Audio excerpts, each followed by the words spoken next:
На этой неделе Министерство здравоохранения начало проводить совместную внешнюю оценку реализации международных медико-санитарных правил.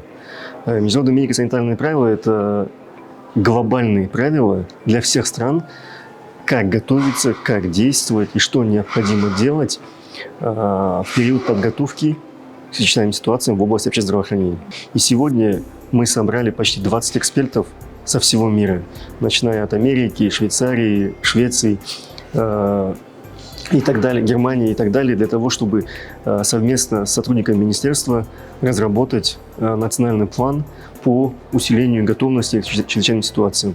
Этот план будет охватывать различные механизмы, начиная от финансирования, законодательных актов и лабораторной службы, усиления кадрового потенциала и так далее. И мы ожидаем, что совместно мы разработаем этот план и будем обеспечить более лучшую готовность к чрезвычайным ситуациям в области общественного здравоохранения. И в связи с этим мы хотели бы поблагодарить те международные организации, которые постоянно находятся в тесном контакте вместе с нами для того, чтобы обеспечивать лучшее здоровье для населения Кыргызстана и всего мира.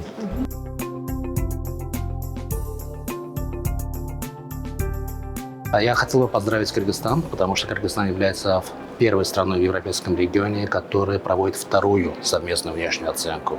Первое такое упражнение было проведено в конце 2016 года, и сейчас мы проводим вторую. Что важно? Важно то, что на основании этих данных, которые действительно доказательны, страна может требовать необходимое содействие как со стороны правительства, так и со стороны внешних партнеров для дальнейших действий в этом отношении.